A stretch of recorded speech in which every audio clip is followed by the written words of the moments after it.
একদিকে ইরান আর একদিকে বিশ্ব, এই গোটা বিশ্বকে গলা টিপে ধরে শাসন করবার সাহস এবং ঔদ্ধত্য এই মুহূর্তে অর্জন করেছে ইরান। ইরান দেখিয়ে দিয়েছে কিভাবে এই আধুনিক যুদ্ধক্ষেত্রে পশ্চিমী দুনিয়ার যে হিংস্র দাঁত কিভাবে ভেঙে গুড়িয়ে দিতে হয়। হ্যাঁ, এ কথায় এবার সত্য প্রমাণ হয়েছে। জীবিত আলী আয়াতুল্লাহ খামেনেই তুলনায় মৃত আয়াতুল্লাহ আলী খামেনেই আরো বিপজ্জনক। সাদ্দাম হুসাইন মিথ্যা প্রমাণ হয়েছিলেন। তিনি যখন দাবি করেছিলেন ফাঁসি কাটে ঝোলার আগে যে মৃত সাদ্দাম হুসাইন আরো বিপজ্জনক হবে মার্কিন সাম্রাজ্যের জন্য, সে কথা সত্য প্রমাণ না হলেও আজ আয়াতুল্লাহ খামেনেইর মৃত্যুর তৃতীয় দিনে কিন্তু গোটা ইউরোপ মহাদেশকে যেভাবে ইরান পাল্টা হামলা করছে এবং গোটা ইউরোপীয় মহাদেশ, ইউরোপীয় ইউনিয়ন এই মুহূর্তে দুমড়ে মুষড়ে গেছে। তারা সাহস করছে না ইরানের বিরুদ্ধে কথা বলার। গোটা ইউরোপীয় ইউনিয়ন মাত্র কয়েকদিন আগে IRGC কে সম্পূর্ণ অন্যায়ভাবে টেরোরিস্ট অর্গানাইজেশন হিসেবে ঘোষণা করেছিল। তারপর ডোনাল্ড ট্রাম্পের প্রস্তাবে সাড়া না দিয়ে British prime minister Keir Starmer তিনি জানিয়েছিলেন আমেরিকাকে কোনোভাবেই তারা ইরান হামলায় সাথ দেবে না। কিন্তু দেখলাম যে গিরগিটির চরিত্র কখনো বদল হতে পারে না, রং বদলানোই গিরগিটির ধর্ম। এই মূল্যবোধ শূন্য British prime minister Keir Starmer তিনি নাকি হিউম্যান রাইটস মানবাধিকার আইন কর্মী, যিনি এপস্টিন ফাইলে অভিযুক্ত। সেই চরিত্রহীন British prime minister Keir Starmer 180 degree পাল্টে পরে জানিয়ে দিলেন আমেরিকাকে তাদের যে সেনা ছাউনি সেই সেনা ছাউনি ব্যবহার করতে দেওয়া হবে ইরান হামলার কাজে। আর তারপরেই ইরান বুঝিয়ে দিয়েছে যে ইরানের বিরুদ্ধে যাওয়াটা মৃত ব্রিটিশ সাম্রাজ্যের জন্য কত বিপজ্জনক হতে পারে। হাড়ে হাড়ে শিক্ষা দিচ্ছেন এই মুহূর্তে ইরান।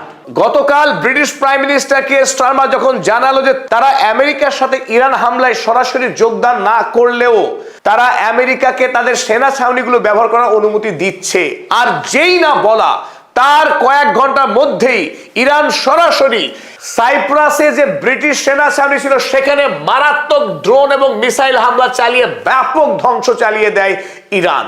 আর সেই খবর চেপেছে দ্য টাইমস অফ ইসরায়েল এবং আজ আল জাজিরা আরো একটি খবর প্রকাশ করেছে।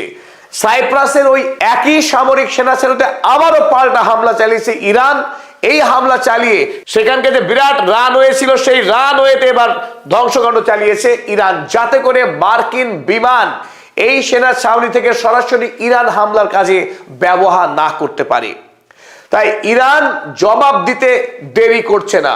অফেন্সিভ স্ট্যান্ড কাকে বলে ইরান এবার দেখিয়ে দেবে। যেভাবে অন্যায় করে আন্তর্জাতিক আইন ভেঙে ইরানের সর্বোচ্চ নেতাকে খুন করেছে এই পশ্চিমী দুনিয়ার কুখ্যাত সাম্রাজ্যবাদী আগ্রাসী রাষ্ট্রগুলো মিলিতভাবে, তাই এই সমস্ত রাষ্ট্রকে মিলিতভাবে এবার জবাব দিচ্ছে ইরান। শুধুমাত্র সাইপ্রাসের ব্রিটিশ সামরিক ঘাঁটি হামলা করেই ইরান সন্তুষ্ট থাকেনি। আসল হামলা হয়েছে এবার হরমুজ প্রণালীতে, কারণ ইউরোপের যেটা life line supply chain Hormuz প্রণালী, এই হরমুজ প্রণালী পুরোটাই ইরানের নিয়ন্ত্রণে। এই হরমুজ প্রণালী হয়েই ইউরোপে তার প্রয়োজনীয় জ্বালানি যে শক্তি, সেই শক্তির উৎস পুরোটাই ইউরোপে যায় এই মধ্যপ্রাচ্য থেকে। তাই ইরান এই মুহূর্তে মধ্যপ্রাচ্যকে পুরোপুরি ইউরোপ থেকে বিচ্ছিন্ন করে দিয়েছে এই হরমুজ প্রণালীকে সম্পূর্ণরূপে বন্ধ করে দিয়ে। ইরান এমন একটি দেশ যার হাতে ভৌগোলিক শক্তি রয়েছে সর্বাধিক। ইরানকে কাবু করা কোনোভাবেই আমেরিকা বা ইউরোপের সাধ্য নয়। তার অন্যতম কারণ এই হরমুজ প্রণালী, যে প্রণালী হয়ে ইউরোপের প্রতিদিনের প্রয়োজনীয় জ্বালানি, সেই জ্বালানির প্রবাহ চলে নিরন্তর।